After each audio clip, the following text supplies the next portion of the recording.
Hello student, कैसे हैं आप लोग।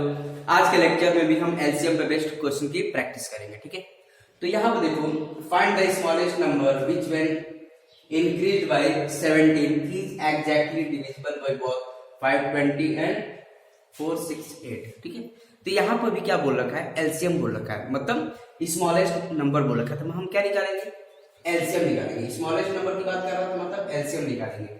आई बात समझ में। तो देखो यहाँ पर ये थोड़ा सा अलग हट के क्वेश्चन है। तो हमें बताना, find the smallest number increase by, उस स्मॉलेस्ट नंबर में अगर हम 17 इंक्रीज कर रहे हैं तब जाके वो डिविजिबल बाय 520 एंड 468 हो रहा है। मतलब वो हमें नंबर बताना जिसमें 17 ऐड करने पर वो डिविजिबल बाय हमारा 520 468। तो एक काम करेंगे, इधर इसका हम एलसीएम फाइंड आउट करते हैं। ठीक है, पहले समझना है, लाइन ऑफ थिंकिंग यही होनी चाहिए। अगर हम इन दोनों का एलसीएम फाइंड आउट करते हैं तो ये जो एलसीएम होगा, लीस्ट कॉमन मल्टीपल, वो क्या होगा, इन दोनों से डिवाइड हो जाएगा। ठीक है, उन दोनों से डिवाइड हो जाएगा, तो ये क्या हो जाएगा, लीस्ट कॉमन मल्टीपल आ जाएगा। बट हमें वो नंबर चाहिए जो 17 ऐड करने का। तो हम क्या काम करेंगे, इसमें 17 माइनस कर देंगे, तो जो फाइनल नंबर आएगा वो क्या होगा, वो जो स्मॉलेस्ट नंबर होगा वो हमारा मिल जाएगा। ठीक है, अब देखो इसको करके देखते हैं कैसे करना है। ठीक है, तो ध्यान देना। तो हमने मान लिया let the smallest number will be n। ठीक है, तो अब यहाँ पे देखो ध्यान से, स्मॉलेस्ट नंबर विन, तो इनका एलसीएम निकाल लेते हैं। तो 520 का प्राइम फैक्टराइजेशन करो। तो 520 का प्राइम फैक्टराइजेशन करेंगे, 520 का देखो यहाँ पे साइड में कर लेते हैं 520।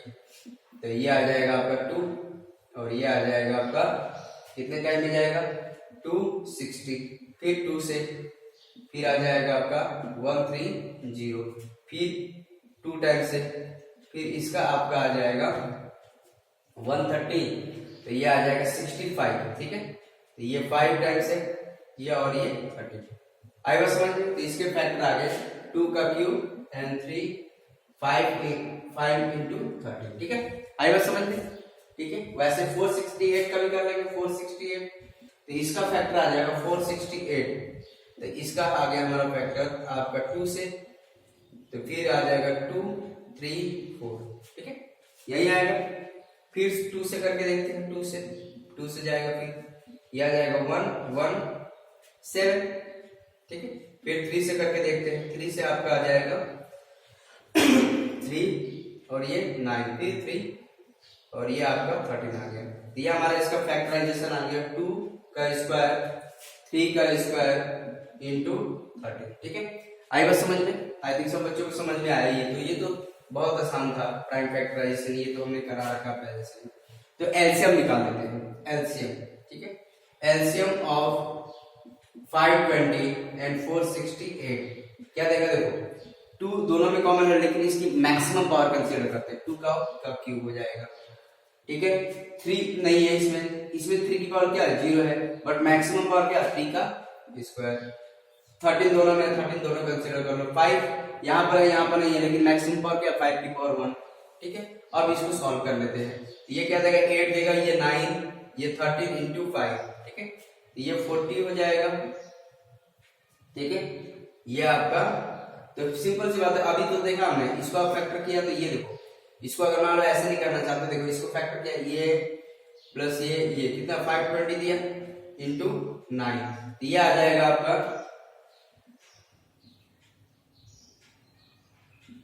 4680। ठीक है, 4680 आ गया।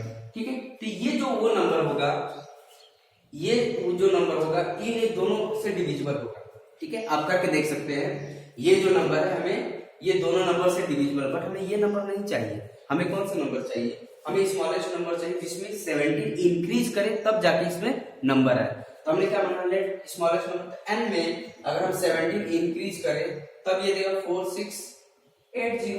ये बात समझ में आ रही। इंक्रीज करने पर 17 इंक्रीज करने पर फिर डिविजिबल बाई 520 एंड 468 आ रहा है, तो मतलब n इक्वल टू क्या आ जाएगा, 4680 माइनस 17। तो फाइनली वी विल गेट, इसमें से इसको माइनस करता 46 आ जाएगा 63। ठीक है, ये आ जाएगा। तो ये हमारा स्मॉलेस्ट नंबर होगा जिसमें हम 17 इंक्रीज करेंगे तो हमारा ये नंबर बन जाएगा। और ये क्या होगा, डिविजिबल बाय 528 468 होगा। आई थिंक सब बच्चों को समझ में आ गया होगा। ठीक है, तो ये थोड़ा सा अलग टाइप का क्वेश्चन था। ठीक है, तो ऐसे क्वेश्चंस भी आ सकते हैं, तो बच्चों को कॉन्सेप्ट पता होना चाहिए। ठीक है, एक दो और क्वेश्चंस लिख देते हैं आपकी प्रैक्टिस के लिए। तो जो मैंने ये क्वेश्चंस लिखा है आपके एनसीईआरटी एग्जाम्पलर का क्वेश्चन है, एमसीक्यू क्वेश्चन है। इसमें बोला है लिस्ट नंबर, लिस्ट नंबर मतलब एलसीएम बताना है। ठीक है, लिस्ट नंबर बोला है तो एलसीएम बताना है। ठीक है, list number that is divisible by all numbers from 1 to 10। ये बोला 1 to 10 बहुत इंक्लूसिव, मतलब 1 to 10 मतलब 1 और 10 भी इंक्लूडेड है। ठीक है, इसका मतलब क्या है, दोनों इंक्लूसिव है, मतलब ये दोनों इंक्लूडेड है। तो देखो यहाँ पर एलसीएम निकालेंगे तो देखो 1 का फैक्ट करेंगे तो 1 ही आएगा, 2 का प्राइम फैक्टर से 1 into 2। ठीक है, 3 का 1 into 3, 4 का, ठीक है, 2 का स्क्वायर, 5 का 1 into 1 तो सब में आएगा, 1 into 5 समझ में आ रही बात। तो 6 का कितना होगा, 2 into 3, 7 का 1 into 7, फिर 8 का 2 का क्यूब हो जाएगा, फिर 9 का क्या 3 का स्क्वायर, फिर 10 का क्या होगा 2 into 5। तो अब इनका एलसीएम निकालें, एलसीएम ऑफ 1 2 3 4 5 6 7 8 9 10। ठीक है, इनका एलसीएम बोलना था। तो एलसीएम हम इसमें निकाल लेंगे। ठीक है, क्योंकि लिस्ट बोला ना, लिस्ट नंबर का मतलब एलसीएम फाइंड आउट करना है। अब देखो 1 तो लिखने की जरूरत है, 2 देखो 2 की हाईएस्ट पावर कितनी है, 2 का क्यूब है। ठीक है, 3 का हाईएस्ट पावर कितना है, 3 का स्क्वायर है। यहाँ पर मैं नीचे लिख दे रहा हूँ। ठीक है, 2 का क्यूब है, 3 का हाईएस्ट पावर क्या है, 2 है। ठीक है, 2 हो गया, 2 का हाईएस्ट पावर 3 था, फिर 3 का हाईएस्ट पावर क्या है, 2 है, फिर कितना आएगा 3 के बाद 5 का हाईएस्ट पावर क्या है, ये दिख रहा 5 ही है, 1 ही है हाईएस्ट पावर, फिर कितना आएगा 6 तो आएगा नहीं क्योंकि 2 और 3 में आ चुका है ये। ठीक है, फिर 7 में 7 आ जाएगा into 7। ठीक है, तो ये आ गया, और कुछ तो नहीं छूटा, तो ये देख लेगा 2 हो गया, 3 हो गया, 5 हो गया, 7 हो गया, और कोई मल्टीपल में आ लेगा, आई थिंक यही आएगा। ठीक है, ये आ जाएगा 8 into 9 into 5 into 7, तो ये 40 और ये 63, तो ये आ गया तुम्हारा 2 ये 25। ठीक है, 2520 ये आंसर है। ठीक है, डी ऑप्शन करेक्ट है। तो ये हमारा डी ऑप्शन करेक्ट है। आएगा समझ में, आई थिंक सब बच्चों को समझ में आ गया। अब नेक्स्ट क्वेश्चन कर लेते हैं। ये भी क्वेश्चन आपके एनसीईआरटी एग्जाम्पलर बुक का है। ठीक है, तो ये देखो यहाँ पर ऑन अ मॉर्निंग वॉक। ठीक है, morning walk 3 person step off together and their steps measure 40। पहले पर्सन का क्या 40 सेंटीमीटर चल रहा है, स्टेप्स मूव कर रहा है, फिर दूसरा 42 सेंटीमीटर और ये 45 सेंटीमीटर रिस्पेक्टिवली। ठीक है, What is the minimum distance each should be walked so that each cover the same distance in complete distance। मतलब हमें मिनिमम डिस्टेंस बताना है। मिनिमम का मतलब क्या होता है, एलसीएम बताना है। ठीक है, तो एलसीएम फाइंड आउट करना है आपको, तो सिंपली एलसीएम निकाल सकते हैं इसका। अगर मान लो इसको प्रैक्टिकली मूव समझना है, इसको देखो, अगर मान लो जिस बच्चों को नहीं समझ में आता तो डायरेक्ट हमारा एलसीएम निकाल सकते हैं, क्योंकि ये बोल रखा है मिनिमम डिस्टेंस कवर की बात कर रहा है, तो एलसीएम फाइंड आउट कर सकते हैं। तो अभी आप लोग प्रैक्टिकली समझना चाहोगे, जैसे पर्सन ए है, बी है और सी है। ठीक है, तो अगर ये कितना चल रहा मूव कर रहा है 42 सेंटीमीटर मूव कर रहा है। ठीक है, ये कितना मूव कर रहा है 40 सेंटीमीटर, ये पहला 40 सेंटीमीटर मूव कर रहा है, दूसरा 42 सेंटीमीटर अपने स्टेप्स को मूव कर रहा, फिर ये 45 सेंटीमीटर स्टेप्स मूव कर रहा। ठीक है, तो अगर मान लीजिए पर्टिकुलर डिस्टेंस अपने यहाँ पर जाना है। ठीक है, तो ये मतलब अपने स्टेप्स मूव कर रहा, मतलब बहुत स्टेप्स मूव करना पड़ेगा। मतलब सपोज करो ये बहुत कम स्टेप्स से जाकर यहाँ पहुंच पा रहा है। ठीक है, सम डिस्टेंस बोला ना, कंप्लीट ये बोला ना सेम डिस्टेंस, तीनों सेम ही डिस्टेंस कवर कर रहे हैं। ठीक है, तो ये ज्यादा स्टेप्स चलना पड़ेगा। इसको देखो, इसकी स्टेप्स की लेंथ क्या 42 सेंटीमीटर, तो ये थोड़ा सा बड़े स्टेप्स लेगा। ठीक है, ये बड़े स्टेप्स लेगा। ठीक है, यहाँ तक पहुंचेगा सेम डिस्टेंस पर। ठीक है, सबको तीनों सेम डिस्टेंस कवर कर रहे हैं। और ये देखो 45 इन तीनों से ज्यादा एक बड़ा स्टेप्स ले रहा है, ठीक है, और फिर यहाँ पर आके पहुंच रहा है। ठीक है, प्रैक्टिकली समझना तो ये दो, तो हमें बताना तीनों जो ये डिस्टेंस कितना कवर कर रहा है हमें वो बताना है फाइनली। ठीक है, तो अब यहाँ पे देखो, तो इस टाइप के प्रॉब्लम को सॉल्व करने के लिए भी एलसीएम का यूज किया जाता है। ठीक है, तो देखो इसको सॉल्व कर लेते हैं। तो इसको देखो, तो सिंपल सी बात है, एलसीएम निकालना है इसका। अगर मान लो जिस बच्चों को ये समझ में नहीं आया तो डायरेक्ट हम बोल सकते हैं मिनिमम डिस्टेंस बोला, इसका मतलब एलसीएम फाइंड आउट करना, तो डायरेक्ट आप एलसीएम समझ सकते हैं, फाइंड आउट कर सकते हैं। तो देखो एलसीएम निकाल सकते हैं, एलसीएम ऑफ 40, 42 एंड 45। ठीक है, अब इसके फैक्टराइजेशन कर लो। तो ठीक है, 42 का फैक्टर कितना होगा, तो सॉरी 40 का 2 इंटू ठीक है, इंटू 2 इंटू फिर आ जाएगा 5 करके देख लो, ये कितना आ जाएगा आपका 8। ठीक है, 5 40 हो जाएगा। फिर 42 का करके देख लेते हैं, 42 का फैक्टराइज कर लो, तो ये 2, ये आ जाएगा 21, फिर 3 एंड 7। ठीक है, 3 एंड 7, ये आ जाएगा आपका 2 इंटू 3 इंटू 7। ठीक है, आएगा समझ में। अब 45 का कर लेते हैं, 45 का, तो 45 का कितना आ जाएगा आपका, तो 45 का कर लेते हैं, ये आपका 3 और ये 15 और ये 3 एंड 5। ठीक है, ये कर लेंगे 3 3 5। ठीक है, तो ये आ गया, तो आएगा समझ में, बहुत आसान है, कुछ है नहीं। ये क्या जाएगा 2 का क्यूब इंटू 5 और ये आ जाएगा 2 इंटू 3 इंटू 7 और ये आ जाएगा 3 का स्क्वायर इंटू 5। ठीक है, तो अब यहाँ पे ध्यान दो, तो इसका करेंगे, तो 2 की मैक्सिमम पावर, 2 की मैक्स देखो 2 इसमें भी है, ठीक है, 2 इसमें भी है, 2 इसमें भी है, लेकिन इसमें नहीं है, मतलब 2 की पावर 0 है यहाँ पर, मतलब 2 की मैक्सिमम पावर क्या लेंगे, 2 का क्यूब। ठीक है, फिर 3 आया, 3 इसमें नहीं, मतलब 3 की पावर 0 है, तीनों में मैक्सिमम पावर क्या है, 3 का स्क्वायर। ठीक है, आएगा समझ। फिर 5 इसमें है, इसमें नहीं है, और इसमें क्या हो जाएगा 5 की पावर 0, मतलब मैक्सिमम पावर क्या है 5 है। ठीक है, और 7 बचा इंटू 7। ठीक है, ये आ जाएगा 8 इंटू 9 इंटू 5 इंटू 7, तो फाइनली हमें क्या मिल जाएगा, तो ये 40 और ये 63, मतलब आ जाएगा 2520।